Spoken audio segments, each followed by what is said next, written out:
When I say to you the bots are coming, you probably think to yourself, Cass, what are you talking about? They're already here.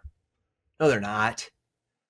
Saying that's a bot is like comparing a 1956 Mustang to the Mustang of today or to the GT that was back in the 80s or 90s. Every time they surpass each other. And I got to tell you, it's happening. And I've got some wild ideas that I want to run past you. This is going to be good. I promise you. I promise you. While you're hearing me talk for the next couple minutes, go look up agentic AI.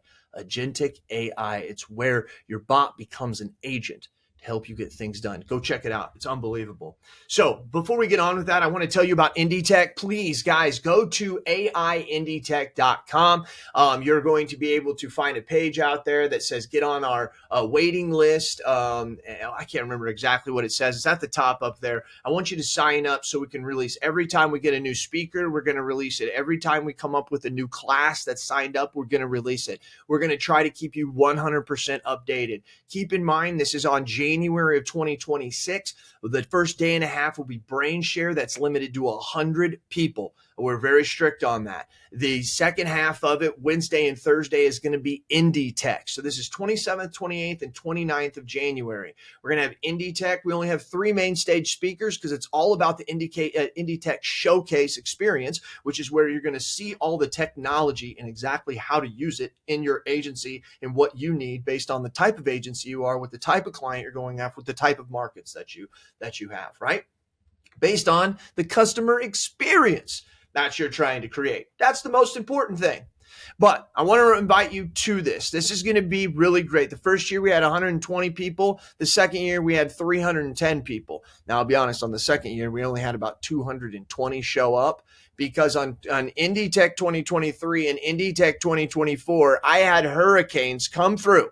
I had one in September, one in October, and I still had freaking hurricanes come through on the same time and eliminate a lot of my speakers. That's why I moved it to Fort Lauderdale, Florida in January, baby, at the Margarita Resort and Spa. They got 5 bars in there, 4 restaurants, 2 outside bars. We're right on the beach. Come on, join us. It's a great location. It's a great place to bring your partner, your friends, your staff.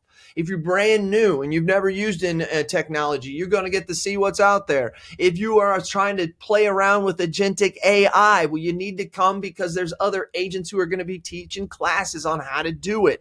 If you're just using regular AI, if you're kind of in the middle, this is for you. Okay, Indie Tech. Going on January 27th, 28th, and 29th in Fort Lauderdale, Florida. Yeah, baby. When it's cold everywhere else, it's warm down there. Warm because of the sun, but it's warm because we're learning how to make money by increase our productivity and our efficiency using the technology of today. Not InsurTech, Indie Tech. That's right, Indie Tech. It's about insurance agents and the technology that profits you to power. And really, to be honest with you guys, I totally said that freaking wrong. It's actually the Indie Tech is about 2 things: independent agents and the technology that powers you to profit. That's actually what I say all the time. I don't know why I went off the other way. So now, guys, there is some exciting stuff happening out there. If you haven't had a chance to really look at agentic AI, oh my gosh, guys. Go talk to my business partners. All right. Talk to Travis, talk to Michael, talk to Davey, talk to Mitch, my CTO, Mitch, Daniel, my director of technology. I've been driving them nuts on this stuff since the beginning of the year. And in the last 3 or 4 weeks, as I reach out to insurance professionals, professionals in the law industry, professionals that are in the accounting industry, I'm looking at people who are doing similar things to me. I've got a couple calls with some people financial, but I want to let you know in this podcast, you're going to hear from Landry Fields, and we're going to talk about agentic AI or AI agentic, whatever you want to call it. It's like ChatGPT at the beginning. We didn't know how to call it, right? Now we just call it chat. So we're going to talk more about that. From what my sources are telling me, I want you to keep this in mind. I've said this before. AI is the brains, right? The hands and feet are RPA. Think of the bots. Those bots and that AI, it's really tough to learn the World Wide Web. They can do it, but they can't be perfect at it. They can't be efficient that we need to be, and that who we're going to be in 10 years. The World Wide Web that was built today was built in the 80s, 90s. Believe it or not, Al Gore didn't come up with it in 1994. It was built for the military as far back as the 70s, and it was used internally, just not, it was used in our country and then used globally. And it was like, hey, business jumped on this. It was like, hey, we can transact business here. But that's not what the government bought it for or created it for. So when you see that, business kind of conformed to what was there, and we made the best of what was there. But now we have a completely different world. Now we have AI. Now we have these bots. Now we have bots getting as smart as humans. My chat GPT right now could pass the insurance exam. 100%. I don't know if they'll get a perfect score, but I'm telling you right now, they definitely get over 80%. Just truly, truly would. So if it's that smart already, how do we get it to actually do the tasks that it needs that we do as humans, right? I want you to keep in mind it's not taking us over, and it's going to take a long time. Okay, I want you to remember this. AI is basically a 16-year-old teenager who's read a ton of books and is really intellectually smarter than most people, but they have no life experiences to apply it to. You've all ran into those people. You've ran into those teenagers, those 20-year-olds that you're like, damn, this person's smart. But they make dumb decisions. But most importantly, they can't use their creative, emotional mind to be able to make decisions on the data that they've learned. Now, I will tell you that bots will be there eventually, but I think it's going to take a long time. If you actually don't listen to everybody who's trying to tell you that it's going to take over in the next year or two, it's stupid. They're all just out there talking. They don't know what they're talking about. They see it in their own business and they think that it's going to be replicable. It's not. There's people who are working on AI who will tell you they can make the simplest puzzle games that AI can't figure out. It can't. Think of Tetris. Go out there and look this up. Think of Tetris. It can't beat Tetris. It sucks at Tetris. And they are trying to train it over and over. It can't figure out how things would go into certain positions. And then if you ask it to do that with multiple things in the same thought, it's lost. It can't even do one of them because it has to take what it's learned and it has to create that experience. And people who say, well, it can create all the experiences it wants. It could just over and over and over just create these experiences. No, real life, true life experiences. How many times have you been explained something from one of your friends or your mom or your dad who are trying to give you advice on something?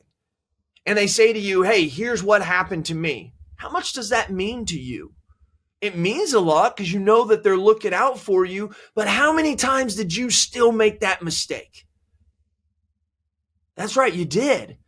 But you didn't after you had emotionally been charged by using your intellect to change your behavior based on the situation or the person you are talking to or doing business with. Oh my God, those calculations, when you take all those factors and you put them up, it's in the quadrillions. Can AI do it? Yes, but it's not even close. So when you're talking to all these people it tells you in the world, you may hear this from Landry. I don't know. The people I'm talking to last night, I'm telling them like, hey, chill out here, all right?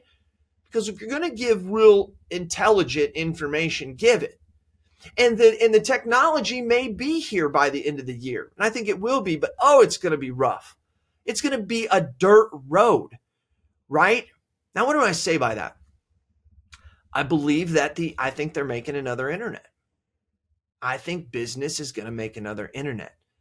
And they're not going to make it like it is now, and you won't use it as a consumer. But what it's going to do is it's going to be built with the bots and AI in mind. And if you build the structure correctly, and you build it to where the bots understand it, and they're the ones that don't get confused. Someone's not changing their website every 3 months, and the bots are having to figure that new one out. If we build something behind the scenes that allows the bots to transact business, this is what you'll be able to say. You'll be able to say, someone's calling in for a quote, and you're going to use your intellectual mind. I don't know how long that'll last, 10, 15 years. But after that, you're filling out a form, doing something that I don't know, that's collecting all that information. And you're not even filling it out, to be honest with you. You're talking and asking questions, and it's taking it off the data of the phone call and then putting it into all of these places, going behind the scenes and actually working with all the carriers to eliminate raiders, right? Before you get off the phone with the person getting a quote, before the person making a change, before anything that causes we're adding a new line of business, if we're going to bind up an account, it's all done before you get off the first phone call. The question is when do the phone calls stop? I hate to say it, but I'm a person that believes that technology does not take jobs the way that it is expressed or is sold to us. History just tells us that. In the 70s and 80s and 90s, it was technology and robots were going to take over manufacturing, and it has a lot of ways. Guys, there's a lot of people. 9%. So that's around 20, 25 million people are in manufacturing. Go look it up. In 1970, it reached its peak at 20%. Now, we were only 200 million people, so obviously the amount was greater. But it only makes sense that in any industry, especially manufacturing, it's going to go back and it's going to get as most efficient as it can. And robots make it that way. That's how your agency is. Robots make it that way. On average, they say, this is taking statistics from Seth Zaremba, and he was rough, he told me, but this was pretty much right on. After doing over 21 million transactions with bots in their office, they figured out that the average agency is about $7.50 to make an auto change. That's the cost to your agency. If you use VEs, it's around $350 to $450. That's the cost to your agency. If you use a Neon type product, I don't know any other product like it, or a product that literally breaks down everything to the penny in tasks, you're going to spend $1 to $2. I can't remember exactly what he said there. But he said, if you decide to use technology and AI the correct way, he says he has agents that are doing it for 17 cents. 17 cents, loyal listeners. 17 cents. Let's say that he's off by 5. All right. Let's just say he's off by 5. 17 times 5. I need a calculator because I'm slow. That means it costs 85 cents. Now we know, and I can tell you, 350 to 450 is probably pretty good. We use VEs very heavily here. Probably pretty good average. If he gets it to $2, that's astronomical. Why? Because most of you are not using VEs and you're at $7.50. And other agencies are doing it for 85 cents. That's lowering what your total pay is for your employees, everything associated to your employee per your revenue is around 55 to 65%. Most agencies are in the 60%. And the reason they are is because we run fat. We do. We have enough of a budget that allows us to do that, especially, and we know that there's in times where we do need more people than we do. So you're going to say that you're going to compete in 3-5 years versus somebody who's doing it for 17 cents or 85 cents. or $2, and you're at $750. I mean, I'm going to be able to spend less than $20,000 on people. Now, when I figure in my pay, maybe obviously it's going to be higher.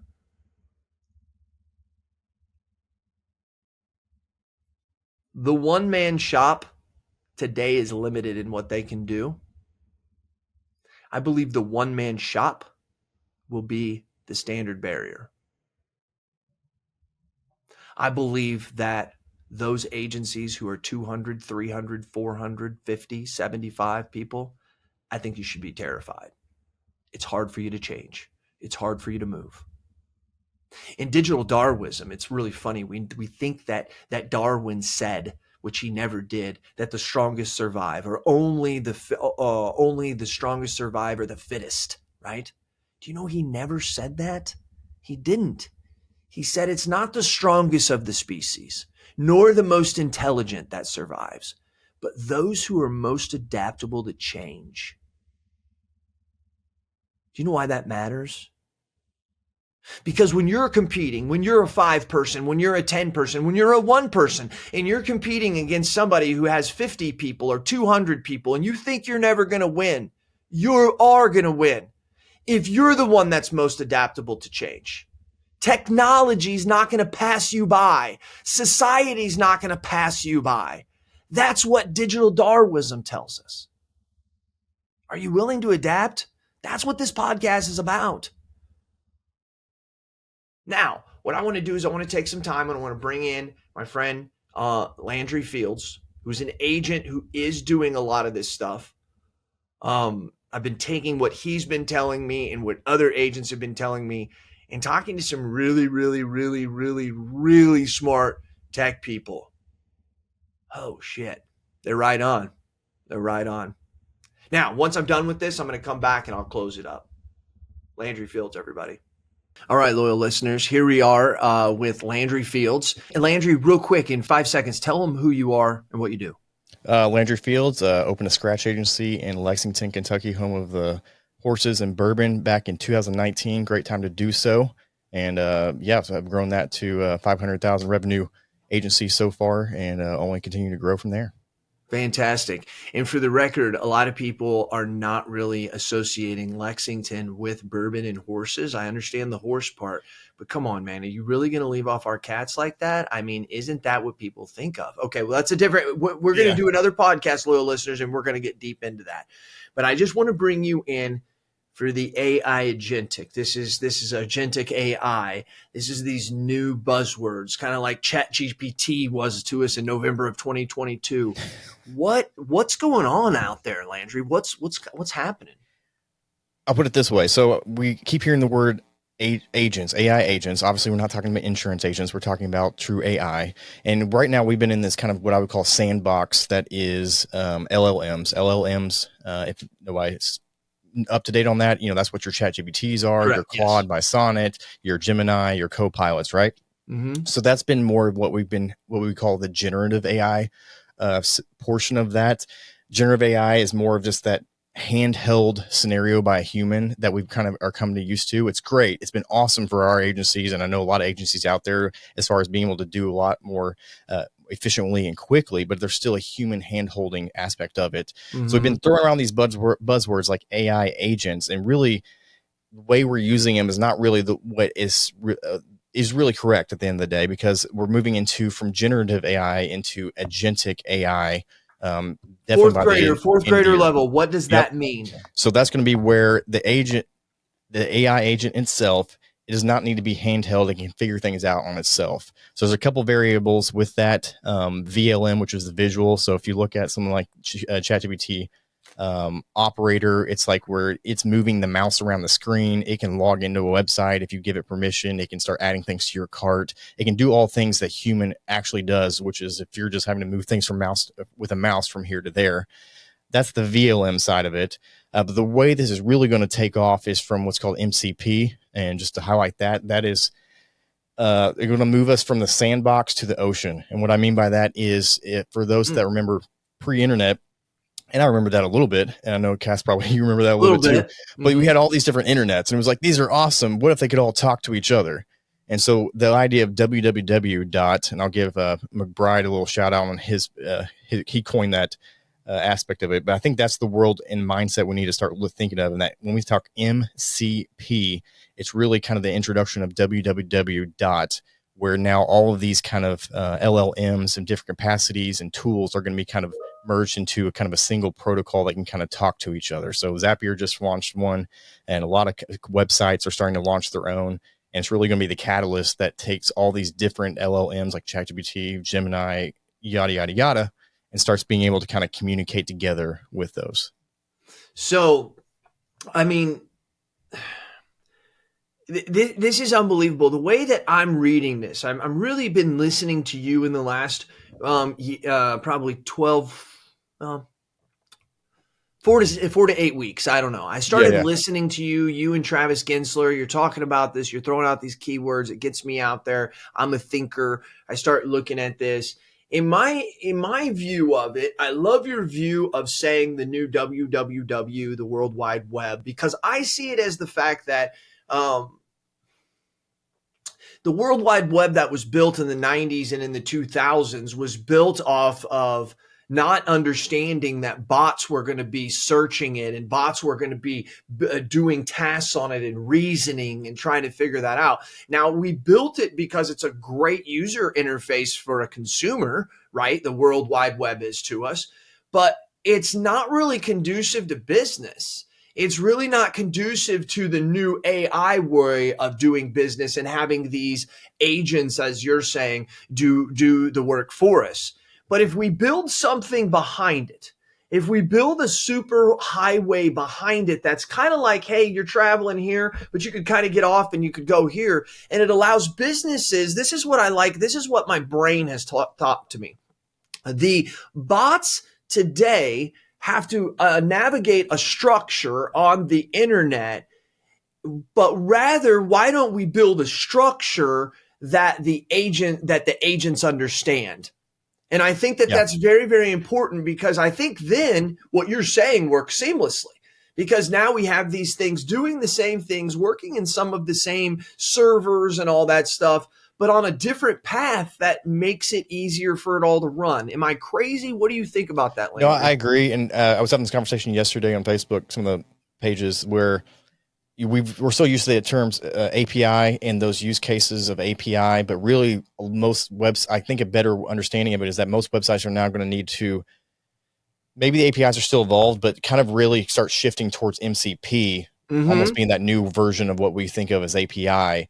But again, the aspect of like, we're not limited by having to make sure this tool's connected, this tool's connected. If something breaks or changes, we have to kind of go back and fix it. It's more of like, for example, and we can get into this more. I'm going to be building my own LLM, so my own Nova insurance interface for LLM type of scenarios with our own MCP server.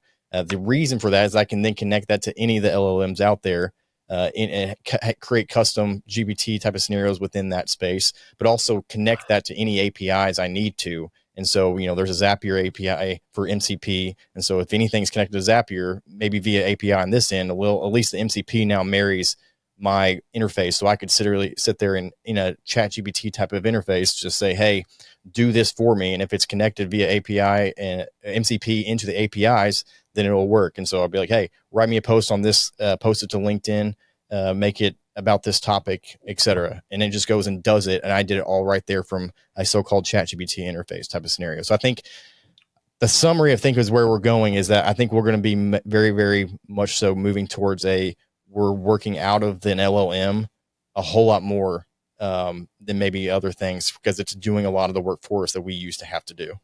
Right. And right now we're working out of an LNM, but in a manual way, meaning we're having to go to it every time, ask it a question, Mm-hmm. but it doesn't have many good reasoning. It can't do all this stuff. I'm with you there. It's like the brain that's super powerful, but it's not really plugged into anything that we really need it to be. And that's where we're headed.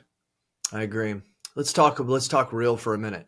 I talk about, and you talk about, and we all talk about how AI is not here to replace agents. It's here to enhance them. What about the staff? I'm not one of those people that just thinks that technology is going to put you out of business. We've been told that that's going to happen. We were told in the 90s and the 2010s that we're not going to have any jobs in the future. And now we have so many jobs that we can't even fill.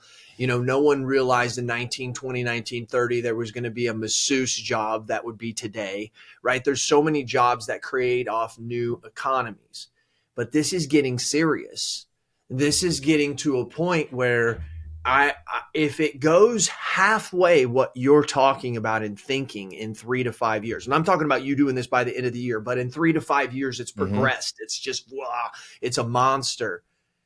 I don't see how in the hell this does not put a huge problem on the labor force, just not in agencies. I'm talking on the entire labor force. Give me your thoughts on that, Landry.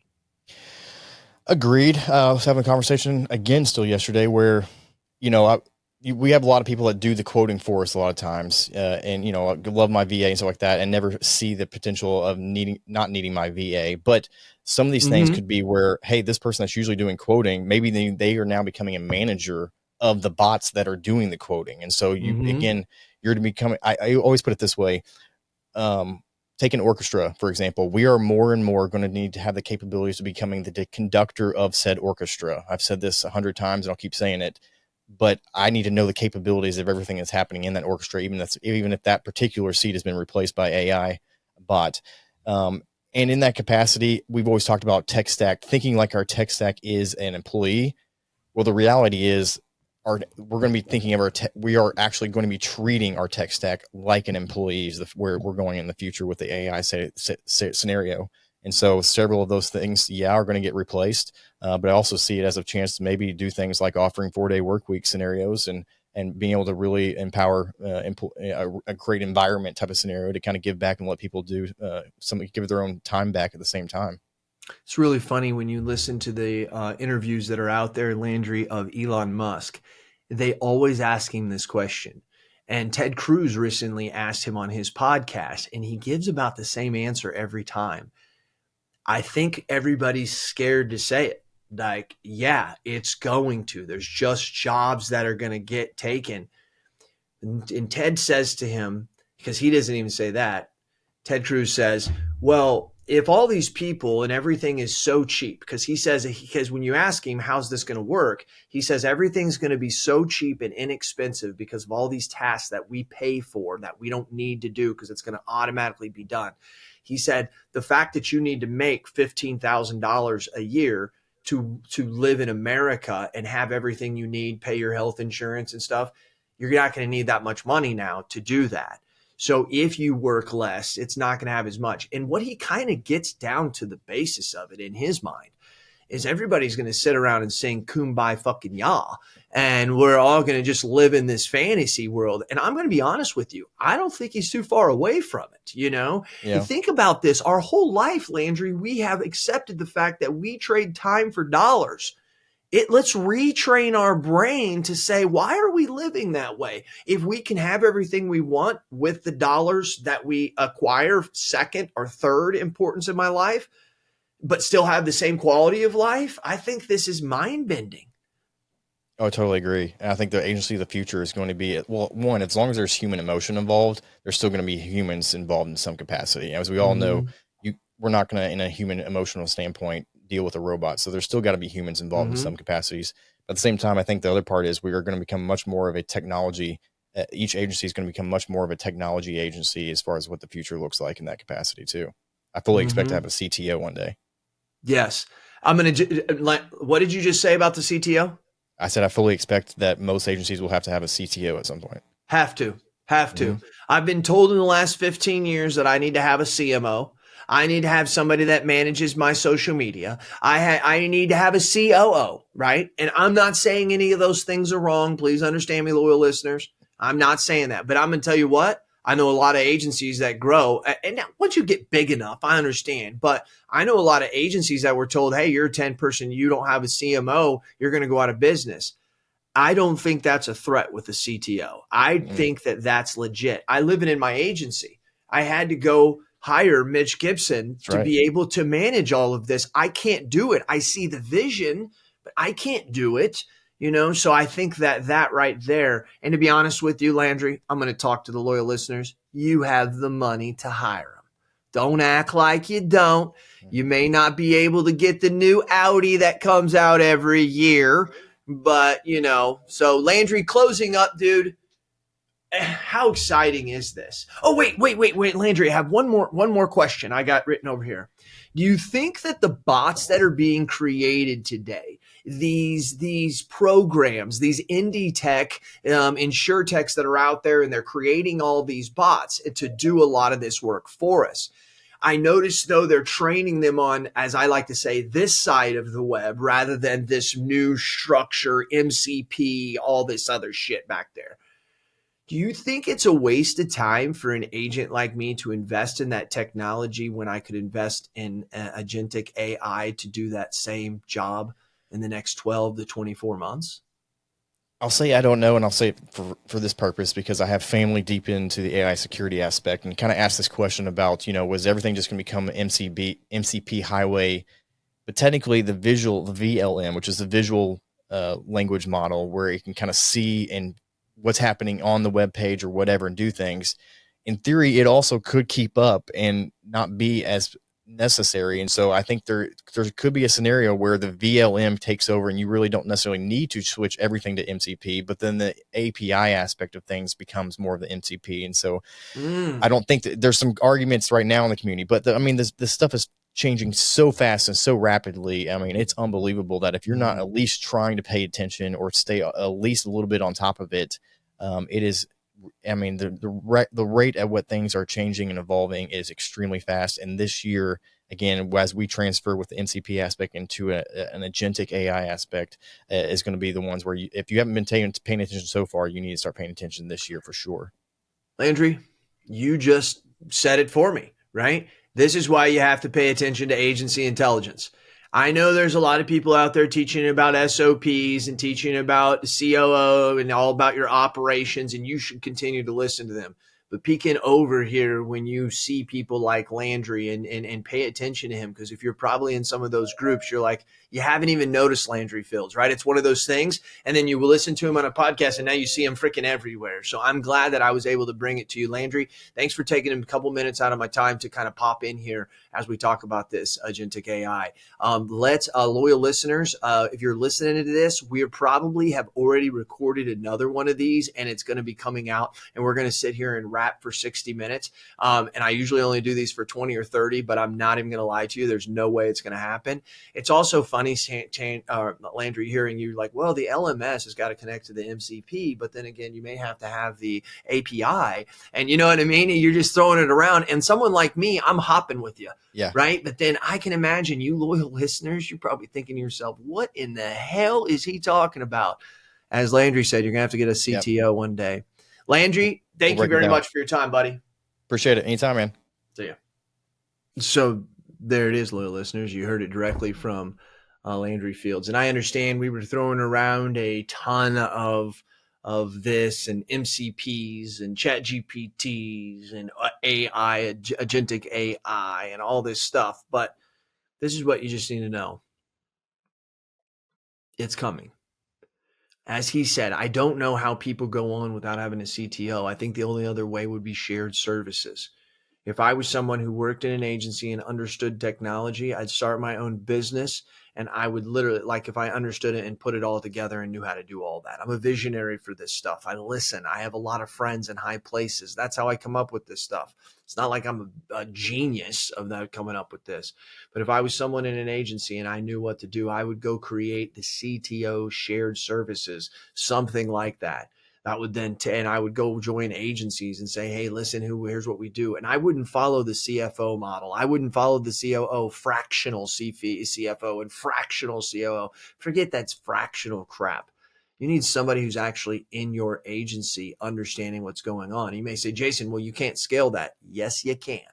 Yes, you can. I know for a fact, 'cause we're doing it with many agencies right now, and we feel as if our capacity is probably to hold another 10, 15 agencies to share our services before we'll have to hire another person.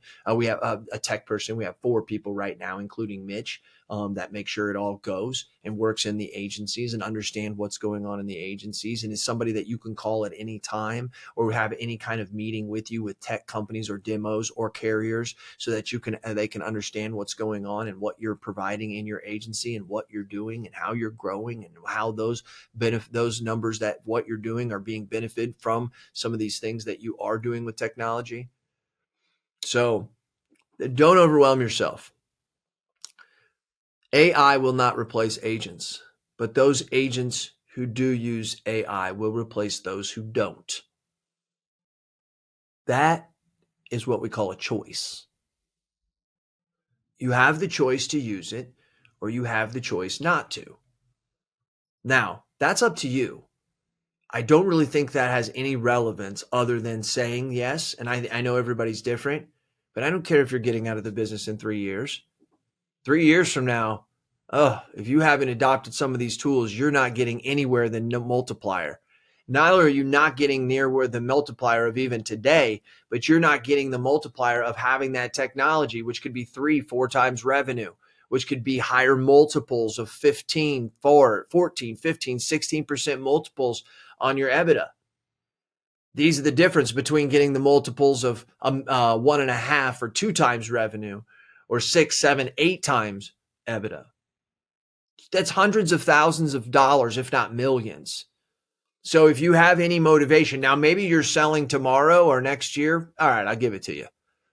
But any more than that, you should. You've got to pay attention to this stuff. And it's exciting. There's no better time to be an independent insurance agent. I promise you that. I promise you that. I will make a bold prediction, though. I do agree that I think we'll probably lose around 50 to 60% of the staff that we have in our agencies. I really do. Now, I'm really going to even just probably throw you more for a curve. If we've cut our staff by 50%, who goes? I think it's the licensed people. I think it's the licensed people. The agency owner, he or she or they, need more people to be able to talk to more clients, and that requires a license in many of the cases. But if you have agents, bots that have passed the insurance exam licenses, which ChatGPT could do right now in your own little instance, it could do it. So if that's happening, I mean, we've got to really think about the fact that we just need people to manage the bots, right? All along, we've thought that investing in the licensed staff is the best way, because it was. But very soon in going forward, investing in licensed staff will be silly, it won't be cost effective, and it won't be needed. So I want you to think about that. I'll end with something that I've talked about before, and it's the Cirque du Soleil story. There's 2 brothers, 1984, they're French. They're sitting around there at Ringling Brothers and Barnum Bailey Circus, and they're listening and they're watching this going on. And one brother says to the other brother, could you imagine a circus just like this, but bigger, more famous, worldwide, and then started charging $10 a ticket, we could charge $100 or $150 a ticket. And one brother said to the other, that's great, but how are we going to do it? And the other said, we're going to do it without the animals. Now, prior to 1984, maybe 1983, maybe 1979, do you think that people thought about it being possible that a carnival or a circus was happening without animals? Do you think that was really a thought? Ringling Brothers actually went out of business. I think they're trying to come back, actually, a little sideshow, but they went out of business. And Cirque du Soleil is unbelievably successful, charging as high as $400, $500, $600 a ticket today. Who saw that there was no animals? I've asked this question for a lot for the last 10 years. Who's the animals in this industry? I talked about this very story in my book that I wrote in 2014. I actually asked this. Who are the animals? At the time, I thought it was the insurance carriers. The reason my reasoning was for that was because I see insurance going to more of a crowd funding source. I see the insurance industry reverting back to our roots a lot more when it comes to how we used to fund policies. The days are coming limited to CEOs making $25, $50 million and the insurance companies throwing $1 billion of profit out there, but yet consumers keep taking increases. There comes a point in time where the carriers are right and they can't continue to just keep paying claims that they never would have paid for because it's not a warranty, it's a risk policy. You're not going to change the consumer's thought on that. You're not going to change the carrier's thought on that. So it's got to change. I see it going back to more than it was before the corporations dominated it. The theory of transferring risk from one person to another or one company to another, that will never go away. That will never go away. How do I know that? I wrote an article back in 2020 that said, if you want to see what the world looks like without insurance, we're living in it. And I wrote it in May of 2020.